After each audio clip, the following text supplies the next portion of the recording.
श्रेष्ठ यूपी देख रहे हैं आप, मैं हूं आपके साथ हर्ष भारद्वाज। विश्व के सबसे बड़े सियासी दल भारतीय जनता पार्टी में क्या कुछ बड़ा होने वाला है। लोकसभा चुनाव में बीजेपी के निराशाजनक प्रदर्शन के बाद दिल्ली से नागपुर तक हलचल तेज है। संघ भी पूरी तरीके से एक्शन में आ गया है। आरएसएस प्रमुख मोहन भागवत इस समय गोरखपुर में हैं। यहां वो प्रदेश के सीएम योगी आदित्यनाथ से आज मुलाकात कर सकते हैं। सीएम योगी की मोहन भागवत से मुलाकात के पहले ही देश की सियासत गर्मा गई है। कयासों का बाजार गर्म हो चुका है और मोहन भागवत योगी आदित्यनाथ की मुलाकात ऐसे वक्त में होने वाली है जब देश में बीजेपी की पूर्ण बहुमत की सरकार नहीं है। ऐसे में दो दिग्गज की मुलाकात क्या आने वाले दिनों में भारत की सियासत में किसी बड़े बदलाव की आहट दे रहा है, जिससे केंद्र में देश के पीएम नरेंद्र मोदी और यूपी के सीएम योगी आदित्यनाथ हैं। देखिए इस खास रिपोर्ट।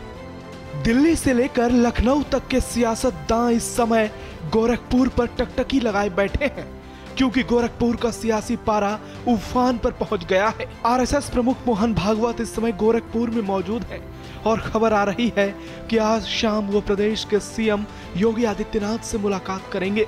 ये कोई औपचारिक मुलाकात नहीं होगा, बल्कि इस मुलाकात को लेकर देश भर की नजर गोरखपुर पर टिकी है। कहा जा रहा है कि योगी आदित्यनाथ और मोहन भागवत की ये मुलाकात सियासी मायनों में बेहद अहम है, जिसकी स्क्रिप्ट पहले से तैयार है। इस मुलाकात को योगी आदित्यनाथ के भविष्य से जोड़कर देखा जा रहा है। दरअसल हाल में हुए लोकसभा चुनाव में देश भर में बीजेपी को उम्मीद के मुताबिक परिणाम नहीं मिला, खासकर यूपी में, जिससे संघ की नाराजगी की बात कही जा रही है कि संघ और बीजेपी आलाकमान के बीच कुछ न कुछ तो गड़बड़ है। और बीते दिनों संघ प्रमुख मोहन भागवत और आरएसएस नेता इंद्रेश कुमार के बयान इसकी पुष्टि करते हैं कि संघ और बीजेपी आलाकमान के बीच सब कुछ ठीक नहीं है। हालांकि इंद्रेश कुमार ने अपने बयान के बाद डैमेज कंट्रोल करने की कोशिश की, लेकिन तब तक सियासी सुरमाओं को बहुत कुछ समझ आ गया था। कहा जा रहा है कि मोहन भागवत प्रदेश में बीजेपी के प्रदर्शन को लेकर सीएम योगी से विस्तृत चर्चा कर सकते हैं। ऐसी खबर आई थी कि यूपी में टिकट बंटवारे में बीजेपी आलाकमान ने योगी आदित्यनाथ को तरजीह नहीं दी और प्रदेश में भी अन्य राज्यों की तरह कुछ बाहरी उम्मीदवारों को मैदान में उतारा।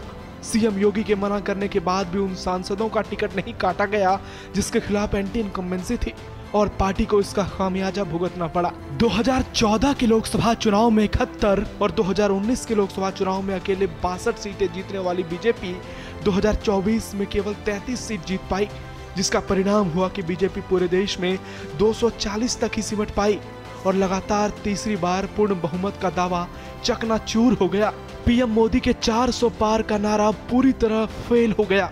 पार्टी उस फैजाबाद की सीट हार गई जहां 500 वर्षों के बाद रामलला का भव्य दिव्य मंदिर बनकर तैयार हुआ, जिसके लिए संघ का दशकों का संघर्ष पूरा हुआ। कहा जा रहा है कि बीजेपी के शीर्ष नेताओं ने प्रदेश में पार्टी कार्यकर्ताओं को भी तवज्जो नहीं दी, जिससे सीएम योगी आदित्यनाथ भी नाराज थे और इसलिए हर बार की तरह इस बार बीजेपी के कार्यकर्ताओं में दिखने वाला जोश सपा और कांग्रेस के कार्यकर्ताओं में देखने को मिल रहा था। इन तमाम बातों पर आरएसएस की भी नजर थी, लेकिन आरएसएस ने चुनाव तक इंतजार किया और अब वो एक्शन में नजर आ रहा है।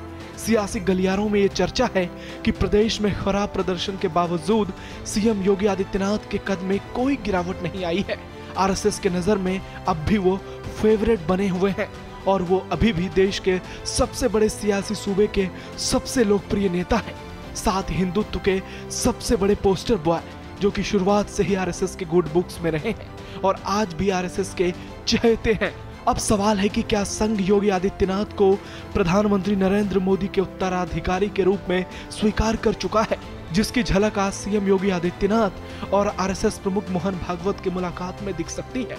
हालांकि अक्सर ये कहा जाता है कि संघ बड़ा साइलेंटली अपना काम करता है और जब उसे कुछ बड़ा ऐलान करना होता है तो उसकी घोषणा हो जाती है और इसकी भनक तक किसी को नहीं लगती।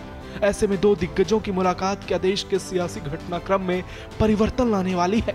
क्या नरेंद्र मोदी के विकल्प के रूप में योगी आदित्यनाथ की ताजपोशी हो सकती है? और इसके लिए सही समय क्या होगा, ये भी एक बड़ा सवाल है। क्या संघ 2029 तक इसका इंतजार करेगा या फिर उससे पहले ही देश की सियासत पलट जाएगी?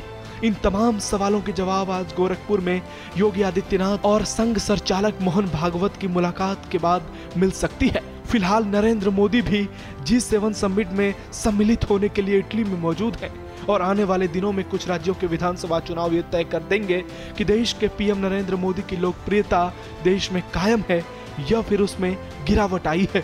फिलहाल ऐसी और खबरों के लिए आप देखते रहिए श्रेष्ठ यूपी। यूपी की हर खबर देखने और उनसे अपडेट रहने के लिए हमारे चैनल श्रेष्ठ यूपी को सब्सक्राइब और लाइक करें। साथ ही बेल आइकन को दबाना ना भूलें, जिससे हमारे हर वीडियो की जानकारी आप तक पहुंचती रहे।